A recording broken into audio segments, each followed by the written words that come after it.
Alright, so I started off my Chamberlain sculpt, honestly more or less how I started off my Wabbajack sculpt, if you happen to see that video, where I used Modo to block in the base shape with some like decent topology, and then went into ZBrush and did some additional sculpting. When I first started in Modo, the same pretty much I do anything with eye sockets, I do actually model in eyeballs, and I do that even if I'm not going to leave them there, if the eyes are just going to be hollow like in the final model, because for me I find that it's really, really hard to get a decent shaped eye socket without that eyeball in there. You either end up with it flat or weirdly shaped, or it just like kind of looks a little bit unnatural. So I'll just throw in a sphere as a modeling aid basically. And I find that that has been, again, incredibly helpful for me personally. Basically I just spend a while blocking in the topology, and I do actually end up kind of in retrospect wasting a lot of time with certain aspects of the topology. I ended up doing a few things in ZBrush for this sculpt that I don't usually end up doing, but I'm probably going to integrate into my workflow in the future because it sped up a whole lot of time, and it was actually really, really nice to work with, and again, save a little bit of time. So this, I kind of was designing it with a little bit having like animation in mind, which normally is just sort of how I work because I was trained to do modeling for animation, and I just sort of like nice topology now. But I did kind of, at one point, like, deliberately kind of mess up the topology right around here in the eyes, because I wanted to get a specific shape, and it was just sort of easier to make quote-unquote bad topology for that. So I did that, and I ended up spending a while on that. If you notice, so this video is actually sped up 2,500 times normal speed, so this whole project took me somewhere between 10 and 14 hours to complete, not entirely sure where. For once, I do actually have video footage of the whole thing, so that's super delightful. Normally, I miss steps. But yeah, so you'll notice if you sort of scrub through and like look at the times that maybe a fifth of the project ended up being just sort of me in Modo sculpting, and a lot of that was just sort of messing with topology, which again, I basically completely undid all of that in ZBrush. So retrospect, I probably won't be as careful with that in the future unless I do actually need to animate this, or whatever I'm making. Like if I was making something for a rig, I would keep the nice topology because that will make life easier when rigged to have nice deformations and sort of save me work later. So the putting in of the work up front will eventually like pay off again in the long run. I also realized about halfway through this model after I sent a version to the client that I had forgot to put in the sort of creepy grin on Chamberlain's mouth, which is half the reason that the client actually liked this particular version of Chamberlain. You can actually see the picture I'm sort of working off of for the grin on the left side of the screen, but they liked that creepy grin, and I'm like, I should probably add that, because that's like half the point of using that particular head as reference.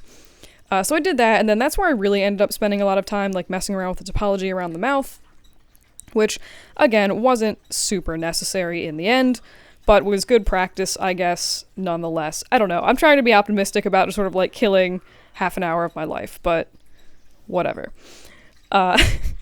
So yeah, I don't know. I just sort of spent a while like drawing in topology because for some reason, it's easier for me to like redo something and just make it with good topology to begin with, as opposed to redoing topology and like drawing in new good topology on top of existing geometry. I don't know why. It's just like for some reason it's like one of the things that just sort of doesn't make sense to my brain. So it was at least, again, good practice. But I really like pretty much almost done, I think, with the base model. I did throw it into Maya just because I forgot to close the eye holes, and I wanted the eye holes, or like the area behind the eyes closed so I could sculpt it easier. So that's what I'm doing here. And then I just chucked it into ZBrush, and you'll notice that I sort of go through just like with some really, really, not even super high density sculpt or anything like that, and I just sort of start blocking in some of the little horns behind the eyebrows. And I decided that, in retrospect, I could have done this kind of two different ways. What I'm doing here is just sort of sculpting in the general shape of those little horns, so that I can send them to the client and just be like, hey, are these horns in a good spot? Great, let's keep moving. I could have also done more or less the same process, but just sort of clipped geometry through the top of the head, because what I ended up doing, I mean, apart from just sort of like doing some fun sculpting and doing like a little bit of reshaping to like, you saw me doing the top of the head earlier, I ended up going through with the Z remesher, and pretty much redoing all the topology in this automatically with that tool. And it was, the reason that I ended up doing that is because I knew when I was modeling it that I was sort of going to do that, so I didn't pay a lot of attention to keeping my polygons the same or similar sizes at all. And having them be closer in size to each other is really good for when you subdivide your mesh. So you don't have some areas that are like absurdly dense, where you had a lot of really dense geometry in the original model, and then another area where maybe your polygons were much larger, and you end up with really, really low density sculpts in comparison, and you kind of can't do as much with them because you don't have the geometry resolution to actually draw in like fine details or like little scales or anything like that. So that's why I sort of used the ZBrush in this case. It was mostly to sort of even out that topology and add in more geometry along the horns. But it also is really nice in the sense that it tries to keep nicer topology than something like Dynamesh, which I did actually use multiple times for this. The difference between the two is more or less that if you have, say, an eyeball with like a bag around the eye or like a really dense crevice around the eyeball, you can kind of see I have it in Chamberlain's eye there. It's going to, break for 5 seconds. So I found this weird new brush called the Chisel 3D and Chisel Creature, and they basically let you stamp really, like, sort of preset horns, noses, ears, eyes, like weird shapes onto your model. And I happened to realize, while I was just sort of playing with this and applying dog noses all over the model, that these elf ears, once you smooth them so they don't look like ears, they made kind of the right horn shape. So all of the small horns on Chamberlain are actually just smoothed out elf ears. Fun, weird tidbits, and just alternate ways to use tools. I found a new brush that I sort of liked. It's not new, I just never noticed it before. It's called either Standard Dram or Dram Standard or just Dram. But it's really nice for the sort of fine details in the skin, because it does like a nice sort of deep crevice, but also a smooth transition to the unsculpted areas around that. So I use that for most of the wrinkles in the face. And that was delightful. I'm mostly just you'll be watching me sculpt the face and ears and stuff for a while. Anywho. So again, difference between sort of ZBrush and Dynamesh. The ZBrush, if you have like an area around the eyeball where it's a really deep crevice, it's going to keep the topology kind of in line with that. So if it'll have like quads sort of following the contour of that eyeball shape, which is something, it's usually not like perfect geometry, but it does a really, really nice job of keeping something that would be closer to what I would consider nice geometry, where everything is sort of quads, and again, like those lines sort of follow the contours of the model. It's, again, not perfect, but it does a fairly nice job for what it does. The main downside of ZBrush, in my opinion, is that you can only go to a certain level of density with it, with the mesh. So if I were to say, like, ZBrush this head at the current state with the sculpted detail I have in, it wouldn't capture pretty much all of the lines and stuff that I put on the face, like all of the little wrinkles and stuff like that. It would get the really big ones, but not the small ones. So it's not something you can really do after you've done like a crazy high poly sculpt of your mesh, because it's going to get rid of a lot of the detail. It's more something that you want to use, again, like in the beginning when I was sort of just sculpting in large shapes onto the model just to get them into the mesh. You can ZBrush it and then have sort of nicer geometry to work off when you're actually doing your sculpt. But probably, again, don't use it after you've done a bunch of sculpting, because it's just going to obliterate all of it. If I do need to sort of even out my geometry after I have done a bunch of sculpting, I would use Dynamesh. And in this case, I did it a little bit later to go in and actually fix some weird non-manifold geometry that popped up in the model. I'll talk about that later, but the difference is it can go up to a much, much higher resolution. So I think I ended up using a level something around 2200. I don't really know what the unit of measure is, like mesh density, I guess. But that did a pretty good job of capturing all of the detail in my model. And I'm just going to segue for another second. So I just did the top of the head and a little bit of the bottom of the mouth. And I don't know if you noticed, but I did turn off symmetry when I did that. The reason that I do that is because sometimes if you sort of cross over from, say, side A to side B with symmetry turned on, it ends up making like weird X's or lines that sort of just, I don't know, they look really awkward together.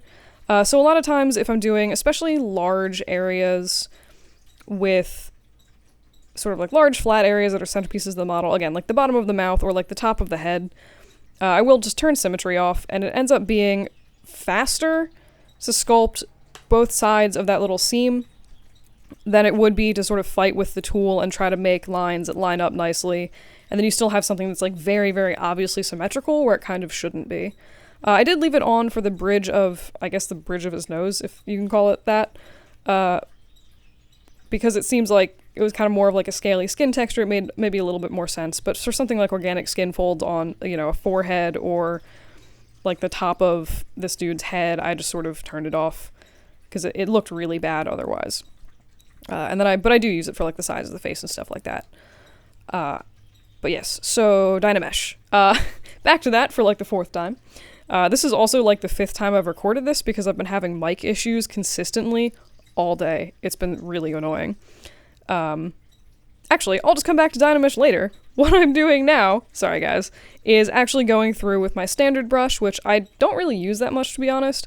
But I just applied like a sort of really rough, streaky alpha to it, and I just basically went back and scribbled aggressively over my entire model. And I scribbled deliberately, but I basically did just doodle over my entire model with a very light texture on that to give a little bit of additional detail to the model in case it ends up being printed super huge at any point in time.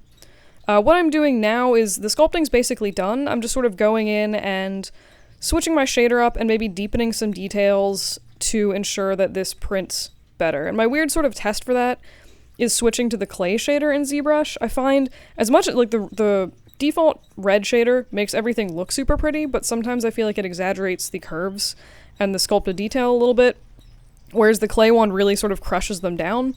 So if it shows up in the clay version, then you'll know it'll probably show up in your print version. The only way to be sure, obviously, is to do a test print, but that's just sort of like the standard that I use to look at that stuff. So that horrible Photoshop drawing you just saw me do was actually just like a quick, hey, the model's done, this is how I'm planning on cutting it up for the puppet version of this for your final client. Just like, can you okay this before I spend a bunch of time actually cutting up the model? So they okayed that. And then I went into Maya and I started scaling up the head. They gave me some measurements of the client's hand. So I used those, scaled up the model. And then this is just me. I waffled back and forth pretty hard about how I would actually cut this up. I'd never made a puppet before.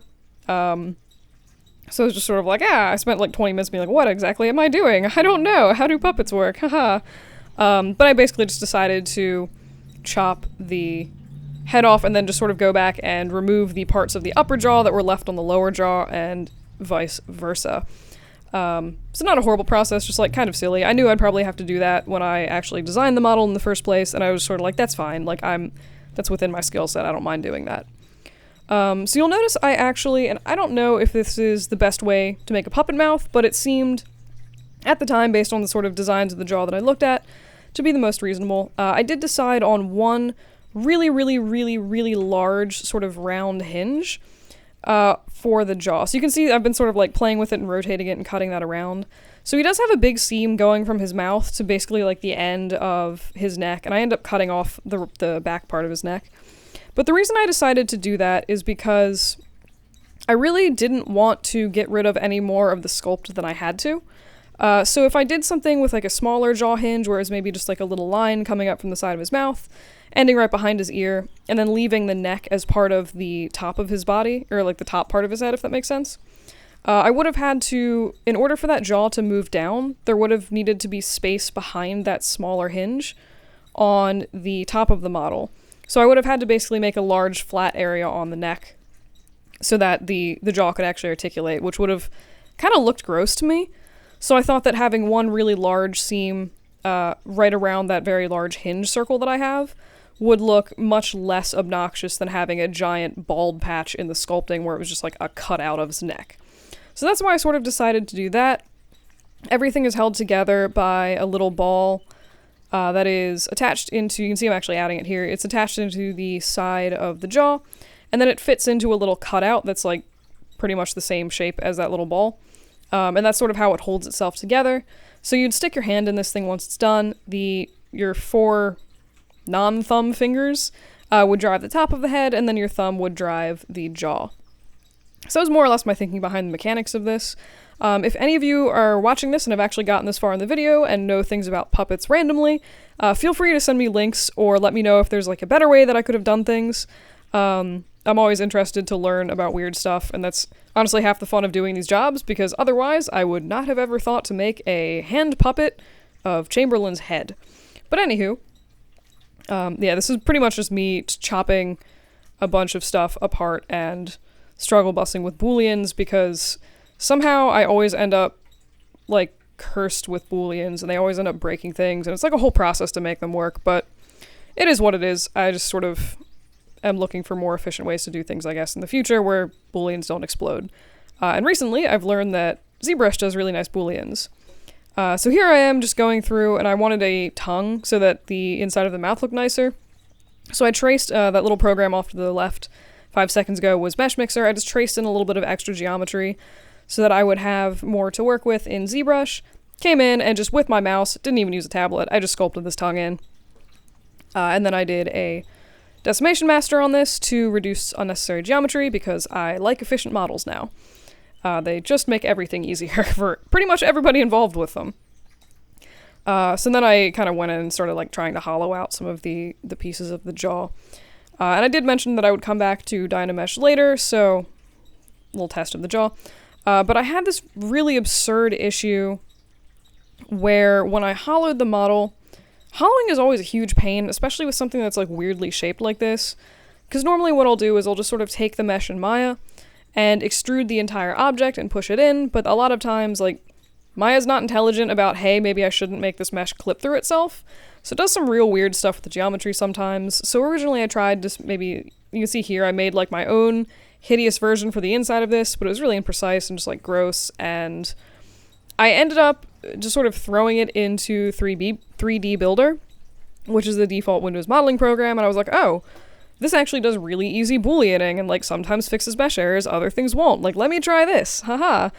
And it turns out that it has a hollowing feature that I would qualify as fairly reasonable.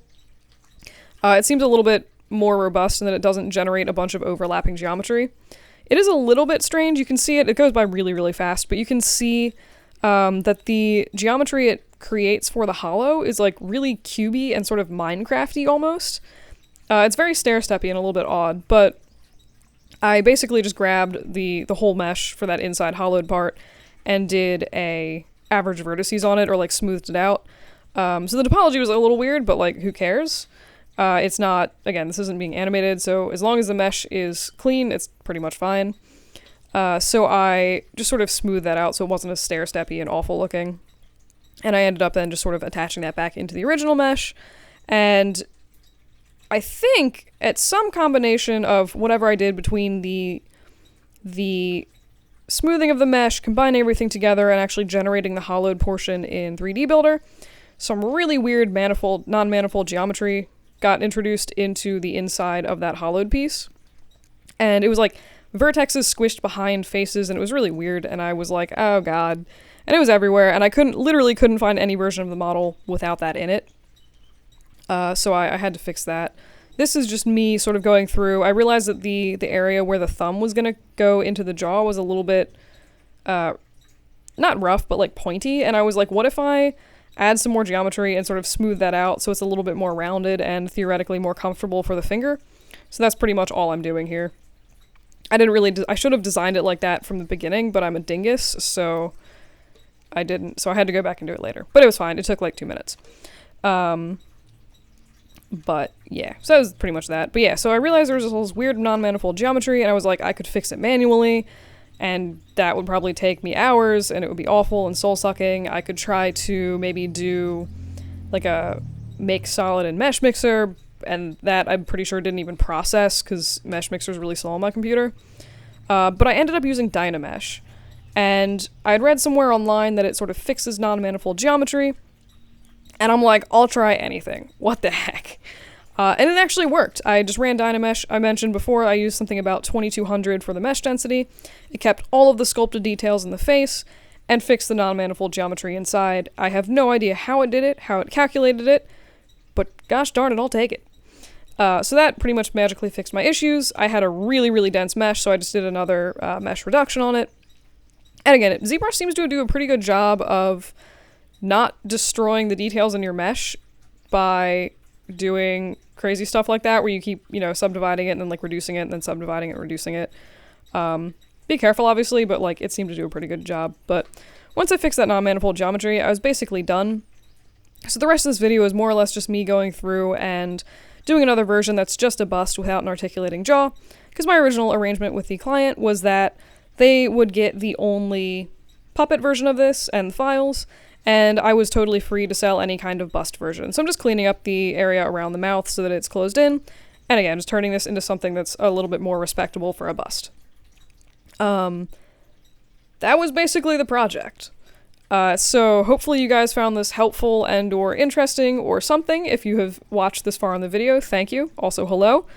And again, if any of you guys are more familiar with ZBrush than I am, because I'm like just scratching the surface of this functionality, I would love to know if there's something that I could have done differently, done more efficiently. If there's any, you know, weird brushes or anything like that that you guys are super into. And again, same thing if any of you guys are really interested in puppets or anything like that. Please do let me know if there's any resources you find particularly useful, any kinds of joints you favor, anything like that. It's always cool to hear from you guys. Until next time, I don't know what I'll be posting anything next or what I'll be posting. I will see you around. Feel free to like this or subscribe or whatever. Here's that gross obligatory statement. See you guys!